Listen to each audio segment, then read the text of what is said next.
hadis Nabi Muhammad SAW yang mengatakan, kata Rasulullah, al-Islamu gharib wa sayaudu gharib.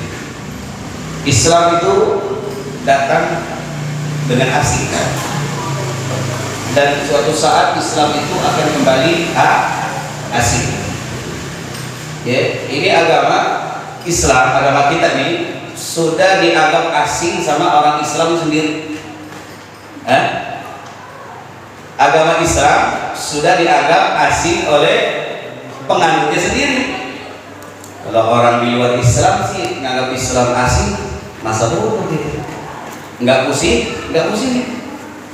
Tapi ada orang Islam, KTP Islam, keluarga Islam mengasingkan agama Islam. Dia tidak menjalankan perintah Allah. Dia tidak peduli ada majlis, ya. Dia nggak peduli ada masjid, ada musola lagi dibangun, gitu. Ya, itu bukti bahwa Islam itu akan asing. Orang pakai peci malu. Ada nggak yang begitu? Pakai peci malu. Pecinya di kantongnya, dilipat. Betul nggak? Pakai koko malu. Pakai sarung malu. Wah, saya mah gini aja ngaji. Pakai celana aja, pakai leggings aja. Yang penting kan hatinya jangan terjebak. Jangan terjebak. Lihat foto-foto Al-Habib Ali bin Abdurrahman Al-Habsyi, itu foto pada zaman Belanda dulu. Kokoh, sarung, peci, selesai. Itu zaman Belanda, waktu antum semua yang ada di sini belum pada lahir. Itu foto sudah ada, foto hitam putih. Tapi pakaiannya kokoh, sarung, peci. Kalau as-salafun as-salih, orang-orang terdahulu pakai begitu, kita pakai apa? Pakai begitu. Ikuti cucunya Nabi Muhammad dan ajaran Rasulullah. Sekarang bukan apa? Yang penting kan hatinya.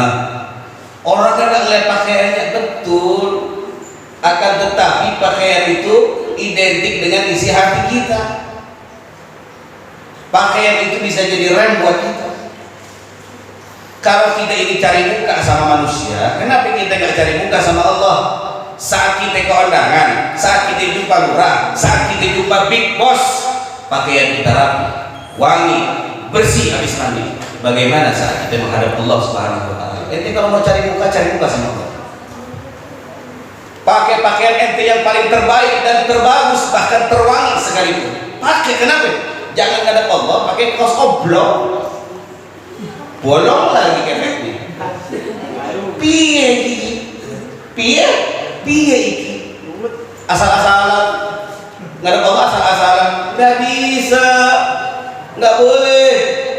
Ngadap manusia itu rapi, mandi dulu, pakai wangi, pakai parfum, baju ente pakai yang paling terbaik menurut ente. Tapi bagaimana saat kita menghadap Allah Subhanahu wa Ta'ala? Nggak boleh sembarangan. Ya Allah, ya Allah, saya cari muka kepada Engkau, ya Allah. Jujur aja sama Allah. Maaf manusia, pikir dulu, gua nggak cari muka sama dulu orang. Ya, laisa fi asna'in nas, kita nggak mencari pujian manusia. Kenapa? Hari ini manusia bisa puji, besok belum tentu puji lagi kita, betul nggak? Tapi kalau Allah, ya Allah, ya Rabb, ini hari saya pakai kokoh baru saya, ya Allah. Saya pakai sarung saya yang paling bagus, ya Allah. Saya pakai peci saya yang baru dicuci, ya Allah. Saya pengen cari muka, ya Allah. Saya pengen Kau berikan rahmat buat saya. Ajib gak? Harus begitu belajar. Jangan nyembarangin Allah. Sholat pakai kaos bolong, tulisannya biru bintang. Ketemu muntahin. Ya Allah, ya Rabbi. Betul gak? Rapi dong. Idul Fitri rapi gak? Kalau ada pejabat, lurah pengen datang atau camat pengen datang, kira-kira rapi gak? Maaf, bukan cuma diri kita yang dirapikan, tapi tempat kita yang dirapikan. Begitu pun sama.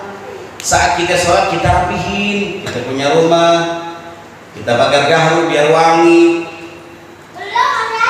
Pakaian kita rapi, jangan sembarangan. Sebab nanti begitu Islam itu akan terlihat asing. Ya, akan terlihat asing. Majelis kayak begini, nggak ada yang peduli. Ya, nggak ada yang peduli. Belajar kita peduli. Ya, kepada majelis. Sebab kepedulian kita terhadap majelis ilmu itu bentuk kadar kualitas keimanan kita kepada Allah Subhanahu wa Ta'ala. Kalau ente bicara gak mampu, ente bukan orang gak mampu, ente semua mampu. Gak pengen berbagi buat umat ini. Orang sekarang selalu begitu sih. Ya, kalau diajak buat peduli kepada hal-hal kebaikan, bilangnya nggak mau. Kalau taklim itu, nih saya cuma ngajarin. Kalau majelis taklim itu malam Sabtu, berarti Sabtu kan gagal lagi, betul? Mama begitu ya. Mingguan kalau malam Sabtu, berarti masih ada Sabtu, Ahad, Senin, Selasa, Rabu, Kamis, masih ada Jumat, masih ada 7 hari. Pengen deh ya Allah, gua mau bisa beli rokok ke batang-batang. Nah, sehari 1.000, seminggu 7.000, alhamdulillah. Bisa kasih buat air. Besok nambah lagi, sehari 2.000, 7 hari 14.000, alhamdulillah. Bisa buat beli ini.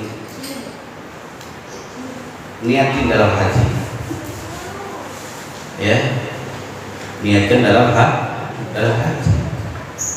Harus kita berpikir begitu. Ada majelis ilmu nih, ada majelis zikir nih, ya. Anda pengen kasih sesuatu lah. Bukan nggak mampu, kuota kita mampu, betul nggak? Rokok sehari sebungkus 2 bungkus mampu. Diajak sedekah, oh enggak. Nah, orang sekarang begitu, asing terhadap agamanya. Ya, betul tidak? Betul nggak? Ya. Asing, orang baca maulid dianggapnya asing, orang baca ratib dianggapnya asing, orang pakai koko dianggapnya asing. Apaan sih itu? Berdiri begitu menghalakia maksudnya. Apa sih itu berdiri asing? Dan ya bukan cuma sekedar asing, tapi makin kesana umat Nabi itu makin antipati terhadap acara-acara Islam, makin antipati. Ada peringatan Maulid masa ada pengajian masa anak tinggal belajar agama masa yang penting kamu belajar online, jangan lupa biar kamu lulus SD. Semangat banget. Kalau anak buah cukup bisa baca, cukup bisa berhitung, mondok, nggak ada urusan. Nggak ada urusan. Betul ya? Kan begitu. Anak sekarang kalau nggak sekolah digebukin mana? Awal tuanya. Ayo sekolah. Betul nggak? Dicubit. Wah, dia bos. Kalau nggak ngaji,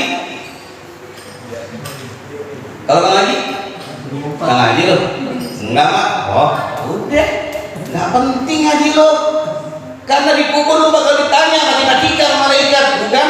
Man rabbuka, bukan. Betul tidak? Yang tadi itu IPA. Kalau ente punya orang tua nggak peduli sama agama ente, berarti orang tua ente bukan miara ente, tapi miara binatang. Benar. Kalau kita miara binatang itu kasih makan, dikasih minum, tapi nggak diajarin ngaji. Ente punya kambing, dikasih makan nggak? Dikasih minum nggak? Ente ajarin ikro kan? Ente ajarin sholat nggak kambing? Kalau ente nanti udah besar, atau yang sekarang orang tua punya anak cuma ngasih makan, ngasih minum, ngasih pakaian, tapi tidak diberikan agama, berarti ente sedang miara kambing, bukan anak. Kenapa? Woi, seragam tuh besok sekolah, repot buat urusan sekolah, buat urusan ngaji, anak kokoh nggak ganti-ganti, pakai kaos nggak punya koko nggak dibeliin. Kenapa seragam sekolah kau belikan, saudara? Makin tidak peduli umat Nabi terhadap agama, betul tidak? Seragam sekolah tuh beliin, gua setel, kokohnya sarungnya nggak dibeliin dari saudara. Buku paketan jangan lupa itu 200.000 Pak, bayarin. Al-Quran nggak punya, Ikro nggak punya. buku maulid nggak punya, kenapa nggak dipeduliin sama orang tuanya? Betul tidak? Betul tidak? Makanya orang sekarang hidupnya banyaknya nggak berkah. Iya, coba lihat bentuk nggak keberkahan orang itu adalah apa? Banyak ngeluh dalam urusan dunia. Kalau orang banyak ngeluh dalam urusan dunia, maka itu tanda bahwa hidupnya tidak diberikan keberkahan oleh Allah Subhanahu wa taala. Kenapa hidupnya tidak diberikan keberkahan? Karena dia tidak peduli dengan urusan agama Allah Subhanahu wa taala. Udah, kelar. Dari itu. Pak, bayaran tuh Pak SPP anak kamu tuh. SMP udah dimintain tuh. Belum yang SD tuh, SPP. Ngaji boro-boro bayaran. Jangan dikasih sama gurunya. Betul gak? Betul. Bukan kita minta duit. Guru-guru kayak gitu habis sekolah SD SMP masih kalah gajinya sama guru ngaji itu. Laqad haqqa ayyuhda ilaihi karamatan li ta'limi harfin wahidin alf dirham. Satu huruf yang diajarkan oleh guru agama yang mengingatkanmu kepada akhirat, mengenalkanmu kepada Allah, itu harganya 1000 dirham. Kalau 1 dirham 50.000, kalau 1000 dirham berarti 50 juta. Mampu deh. Ada guru SD, guru SMP 50 juta? Ada. Paling jago 4 juta, 5 juta. Kalau guru agama nggak mampu yang dibayar. Gitu. Ya, betul nggak? Orang tua sekarang begitu, makanya pengen anaknya soleh, tapi nggak perhatian sama agamanya. Bagaimana pengen jadi anak soleh yang ada toleh? Betul nggak? Mulai dari sekarang. Ini sekarang kita udah duduk di majelis, kita dikenal pengajian, rubah tatanan hidup kita. Tatanan kayak sudah empire, tatanan kayak sudah empire. Tatanan hidup kita diatur, hidup kita secara agama, bukan semau nafsu kita, saudara. Jangan sekali-kali hidup kita diukur dengan dunia terus, ya. Peduli coba terhadap agama. Ya Allah, itu ada anak-anak habis ngaji pada pengen kasih pisang goreng, itu Masya Allah. Ya, itu amalan pernah dijalankan oleh ayahanda daripada Al-Imam Ghazali radhiyallahu taala. Imam Ghazali itu ayahnya bukan ulama. Kalau sekarang bahasanya tukang sol sepatu. Bukan ulama, walaupun bukan ulama, tapi beliau cinta kepada ulama dan peduli kepada Islam. Ada majelis ilmu, ada ulama-ulama yang peduli. Bukan berapanya, bukan. Nih ingat nih, bukan berapanya. Ya, ayo yang sering beli kuota, yang sering rokok, ente mampu beli rokok, tapi ente nggak mampu ngasih untuk majelis kayak begini. Ngasih makan tuh orang yang habis ngaji, kasih APK yang bisa ngeganjel perutnya, kasih APK yang bisa diminum sama jamaah, itu berkahnya.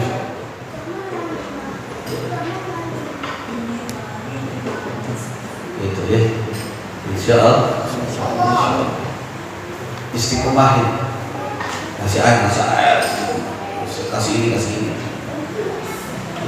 karena kita pengen, saya juga pengen di akhiratnya bahagia. Ya. Cuma malam ini saya nggak bikin nasi karena istri saya lagi kurang enak badan. Jadi bikinnya ya bubur kacang itu aja deh sama apa namanya? Misol. Sama rotinya gitu. Ya. Semua lagi batuk. Malam ini gak ada nasi. Iya. Betul nggak? Saya pengen jadi orang kaya di hadapan antum. Anda pengen jadi orang kaya di hadapan antum. Anda bisa ngasih antum. Nggak perlu duit antum aja yang bisa beli bikin makanan buat setiap malam Sabtu insya Allah. Nah sekarang antum bagaimana? Anda mengajak doang, betul? Kalau antum belum bisa ngasih, nggak usah ngasih aja, nggak usah jamaah aja. Nasihannya kurang. Ya, kasih jamaah. Apa air? Apa yang kira-kira butuh? Ini kasih. Semampu kita. Ya, jangan kita, Masya Allah. Ya, kecuali lain bicara. Jadi nggak usah bicara kita. Ya, ini kan masih nganggur. Ya, nggak punya duit. Ente niatin bisa. Ente niatin bisa. Apalagi yang udah kerja. Ya, jangan sampai rezeki ini nggak keluar sama sekali buat akhirat. Begitu. Saya cuma ngajak orang. Ya, sebab yang kepedulian kita itu kualitas ilmu kita, kualitas ilmu kita. Ya, jadi barometer kualitas ilmu kita. Kalau kita peduli sama majelis ilmu kayak begini, nggak usah peduli sama aja. Peduli sama majelis kayak begini, itu ilmu juga sedikit banyak akan proses berkembang dalam diri. Maka ilmunya segitu-gitu aja, stuck gitu aja begitu. Jangan kita pengen gini bahasanya. Kalau kita mau dicintai, maka cintailah orang lain. Kalau kita mau diperhatikan orang, maka perhatikan orang lain. Kalau kita mau dikasih sama orang, harus kita kasih orang. Ya, saya nggak bisa harta, tapi saya bisa tenaga. Cakep, sama aja. Sumbang situ nggak harus harta, nggak harus makanan, bisa lewat tenaga. Jangan tenaga kagak, capek ogah, keluarin fulus nggak mau, beli makanan nggak mau, waduh. Ini kayaknya jadi juragan. Jadi juragan gini, betul gak? Tapi kalau tenaga nggak mau, saya nggak bisa kasih makan, saya nggak bisa kasih uang, saya kasih tenaga, saya rapihin semua. Buat majelis apa ya kira-kira? Mic-nya, speakernya. belum dipel, ntar bisa jarak dipel lagi, bisa lagi. Masya Allah, itu juga luar biasa. Akan berkembang ilmu di dalam diri. Kalau nggak peduli sama sekali, hadir pulang, begitu gitu aja ngaji, insya Allah begitu gitu aja. Kita ini ilmu pengen berkembang, biar bisa kita amalkan. Salah satu jalan untuk memudahkan kita mengamalkan ilmu itu tadi, peduli terhadap ilmu dan ahlul ilmu. Ya, peduli. Begitu. Ya. Biar ilmunya bisa diamalkan. Nanti susah. Kalau kita cuma hadir nggak peduli, ya, nanti susah ngamalin. Tersendat kita. Ilmu ada tapi susah ngamalin, tersendat. Kenapa bisa tersendat? Karena nggak ada peduli. Peduli tadi kita bisa harta, bisa konsumsi, bisa tenaga, bisa pikiran. Apa itu kira-kira? Ya, gitu. Jadi jangan sampai kita sama sekali nggak ada perjuangan. Ya, gitu. Sebab nanti Islam akan terlihat asing tuh, bakal asing ntar ini dilihat sama orang duduk di majelis ilmu. Oh, ini sekarang duduk majelis ilmu. Ini sekarang ngaji apaan? Ya ngaji Iqra, ya ngaji Quran, ngaji akhlak, doa. Ya. Doa, minta doa. Ya. Kasihan Islam ini. Makin gak peduli umat Nabi terhadap Islam itu sendiri. Ya. Masjid, Jumatan, kalau mau lewat lagi, saat pertama, saat kedua lewat doang, saat ketiga lewat lagi, nggak ada. Ya. Kasihannya Islam, betul tidak? Siapa yang akan makmurkan Islam dan jayakan Islam kalau bukan orang Islam? Betul gak? Yang punya pacar peduli banget sama pacarnya, tapi yang tidak peduli dengan agama ini. Betul tidak? Ya. Yang punya harta peduli sama hatinya, tapi nggak peduli sama agama. Kasihan Islam kalau kita ini orang Islam nggak peduli. Nggak mungkin kita minta perhatian sama orang Cina, nggak mungkin kita minta perhatian buat agama kita sama orang non Muslim, nggak mungkin. Ya, harus sama orang Islam itu sendiri. Ya, gitu. Jadi kalau ente nanti saat ente duduk di majelis ilmu, saat ente ibadah dilihat asing sama orang, jangan ya, jangan kaget. Kalau ada orang yang ngeledek ente, ya tumben ente sholat, tumben ente ngaji, jangan diperpanjang, doain aneh biar jadi orang benar. Cukup kelarin sampai situ, putusin sampai situ, jangan diperpanjang. orang penimba ilmu akhirat, penimba ilmu itu nggak boleh banyak berdebat sama orang, ya, nggak boleh banyak berdebat. Silkoh itu celaka nanti gitu, musibah, ya. Kita semua belajar agama ini bukan buat didebatin, ya, bukan buat didebatin, tapi buat diamalin. Kalau ada orang ngajakin debat, saya nggak pintar buat berdebat. Ya, saya mau orang bodoh, orang goblok, kan nggak punya apa-apa kan. Ente mau debat sama ane masalah, putusin sampai situ, jangan sampai kita berdebat, ya, nggak boleh banyak berdebat. Dan jangan pernah memandang orang yang belum kembali ke jalan Allah dengan pandangan yang remeh, yang rendah, nggak boleh. Ya, wah ada sih orang nggak sholat, nggak ngaji, kayak apa dong, duduk di majlis, sholat nggak boleh kayak gitu. Itu bukan akhlaknya Nabi. Jangan salah ente, setan juga nyuruh ente buat sholat, tapi sholatnya ente penuh dengan keriaan kepada manusia. Kira-kira bagus gak begitu? Sangat-sangat jelek. Kata setan, udah ente wirid yang banyak. Ya, setelah dia wirid, dia merasa dirinya ahli wirid, yang lain ahli maksiat. Dia merasa ada doang surga. Hati-hati, setan juga nyuruh kayak begitu. Enggak setiap setan itu nyuruh kita buat berbuat zina, berbuat minum khamr, berbuat nyolong, enggak begitu juga. Kadang-kadang setan itu nyuruh kita buat ibadah kepada Allah, tapi ibadah yang kita lakukan setelahnya kita sombong kepada orang lain dan merendahkan orang lain yang beribadah kepada Allah. Itu perintah setan. Hati-hati, jangan terjebak ente. Kalau ente udah merasa diri ente paling benar daripada orang yang belum mengenal masjid dan musola serta ibadah, hati-hati, itu adalah jebakan Batman. Gak boleh. Kita yang dengan alhamdulillah, ya Allah. Mudah-mudahan saudara-saudara saya yang belum, saya doakan mudah-mudahan bisa ikut hal itu, majelis bisa ibadah kepada Allah. Jangan menghukumkan orang lain. Ente gimana sih? Kagak sholat, kagak begini. Jangan menghukum. Itu namanya menghukum. Yang benar itu dakwah, mengajak, bukan menghukum orang. Tinggi mana sih? Langsung ente nggak tahu begini.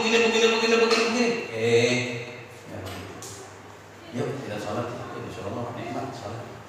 Luar biasa. Aneh ngerasain Masya Allah nikmat. Ayo terus kita ajak. Jadi dakwah itu ajakan, bukan penghukuman kepada orang lain. Kalau orang lain ente hukum kayak begitu, dia bakal ilfil sama ini, nggak bakal mau ikut ke jalan kita kayak begini. Makanya bagaimana caranya? Satu, ya, pertama tunjukkan akhlak kita, rendahkan kita punya hati. Saya mah bodoh, nggak punya apa-apa, ya, saya begini karena Allah Subhanahu wa Ta'ala, bukan karena saya, tapi karena Allah sayang sama saya. Jangan merendahkan orang yang belum ibadah kepada Allah Subhanahu wa Ta'ala. Itu saja yang bisa saya sampaikan. Ya, sekali lagi mari sama-sama kita belajar untuk peduli terhadap agama kita, wabil khusus dalam hal ibadah dan duduk di majelis ilmu. Jangan perlu disuruh, jangan karena nggak enak sama saya, jangan karena ikut-ikutan, tapi semuanya karena saya mengharap dari Allah Subhanahu